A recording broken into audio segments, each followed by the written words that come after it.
الحمد لله وحده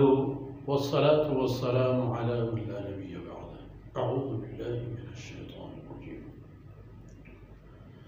لا يسأم الإنسان من دعاء الخير وإن مسه الشر فيئوس قنوط ولئن أذقناه رحمة منا من بعد ضراء مسته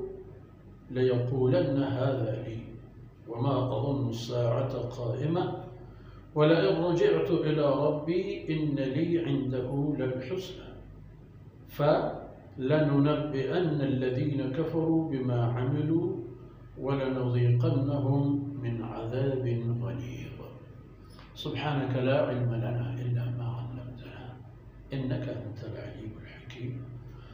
رب اشرح لي صدري ويسر لي أمري واحلل عقدة من لساني يفقهوا قولي واجعل لي وزيرا من أهلي ربي زدني علما وارزقني فهما. ثم أما بعد. گرامی قدر بھائیوں اور پیارے بچوں، گزشتہ آیتوں میں ہم نے دیکھ لی وَضَلَّ عَنْهُمْ مَا كَانُوا يَدْعُونَ مِنْ قَبْلِ، اللہ کے علاوہ جن معبودوں کو انسانوں نے بنا کے پرستش کی تھی، اب قیامت کے دن وہ ان کے سامنے سے گم ہو جائیں گے۔ تو اب دنیا میں یہ انسان بھی عجیب عالم کا مالک ہے کہ یہاں کوئی بھی مخصوصاً منکری کفار مشرک لا يسأم الانسان من دعاء الخیر، اپنے نفع اور فائدے کی چیز مانگنے کے لیے دعا کرتے کرتے یہ کبھی نہیں تھکتا، مجھے یہ دو مجھے وہ دو، اپنے بت سے بھی، اپنے مشرکانہ عقائد سے بھی اور اللہ رب العزت سے بھی، یعنی ایک حقیقی دعا بھی کرتا ہے اللہ رب العزت سے بھی اور خود ساختہ فرضی معبودوں کے ساتھ بھی، تھکتا نہیں، مانگتا رہتا ہے، چاہے جس لیول پر ہو مزید اوپر جانا چاہتا ہے۔ وَإِن مَسَّهُ الشَّرُّ، لیکن اگر کوئی تکلیف آن پہنچے اسے، کوئی مشکل آ جائے، کوئی مصیبت آ جائے، فَيَئُوسٌ، پھر مایوس ہو جاتا ہے اور قنوط، نا امید ہو جاتا ہے۔ اس کے بعد رات گئی بات گئی، اب میں تو تباہ ہو گیا، میں لٹ گیا، اب میرے لیے کیا ہے؟ اس لیے تو پھر آپ دیکھتے ہیں کہ لوگ خودکشیاں بھی کرتے ہیں اس بنیاد پر کہ بس سب کچھ لٹ گیا، اب میں کیوں زندہ ہوں؟ لیکن اگر انسان کا عقیدہ اللہ رب العزت کی ذات پر ہو، ایک اللہ انسان پر انواع و اقسام کی حالات لاتا ہے، اس میں خوشی بھی ہے، غم بھی ہے، اس میں کشادگی بھی ہے، اس میں تنگ دستی بھی ہے، تو ہر حالت میں صبر و شوق سے زندگی گزارتا ہے اور اسے پتہ ہوتا ہے یہاں اس دنیاوی زندگی کا ہر موڑ آخری موڑ نہیں ہے، آگے بھی اور راستے ہیں۔ لیکن کافر و مشرک کا یہ عقیدہ نہیں ہوتا، مگر پھر بھی وَلَئِنْ أَذَقْنَاهُ رَحْمَةً مِنَّا مِنْ بَعْدِ ضَرَّاءَ مَسَّتْهُ، اگر اس کو پھر ہم نوازیں گے اپنی رحمتوں سے اس تکلیف اور تباہی کے بعد جو اس پر آ گئی تھی، اس کے بعد جب ہم دوبارہ اس پر اپنی رحمتوں کے فضل و کرم کے دنیاوی اعتبار سے جو اس کی ہستی ہے ان کا دروازہ جب ہم دوبارہ کھول دیں گے تو کیا سمجھے گا؟ لَيَقُولَنَّ هَذَا لِي، کہتا ہے یہ تو میرے شایان شان ہے، اس کے تو میں لائق ہوں، میں اس کے قابل ہوں۔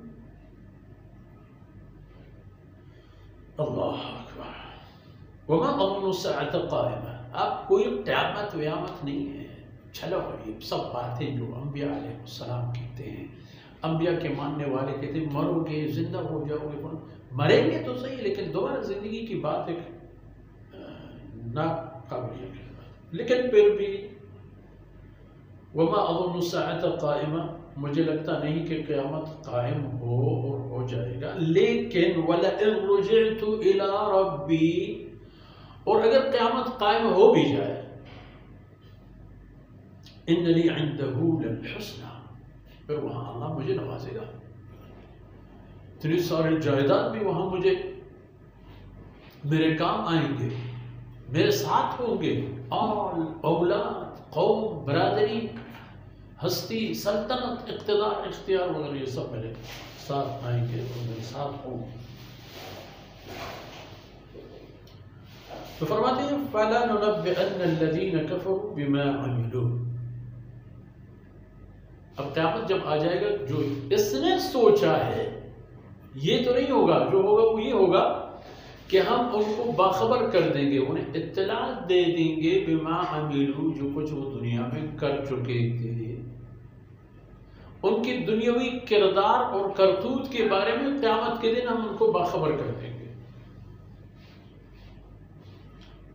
اور جب ان کو پتہ چل جائے گا وہ تو اپنی جگہ، لیکن پھر یہ بات نہیں ہوگی کہ ہم نے ان کو بتا دی کہ آپ غلط کر گئے تھے اور چھوڑ دی۔ وَلَنُذِيقَنَّهُم مِّنْ عَذَابٍ غَلِيظٍ، ایک بہت سخت عذاب سے ان کو دوچار کر دیں گے، ان کو مبتلا کر دیں گے، ان کو اس عذاب میں ڈال دیں گے کہ اس عذاب کے ذریعے سے ان کی آخرت کی تباہی کا لمحہ جو آئے تو پھر ٹہر جائے، پھر اس زندگی سے، اس حالت سے اور اس کیفیت سے وہ کبھی نہیں نکل پائیں گے اور ہمیشہ اسی میں گرفتار ہو جائیں گے۔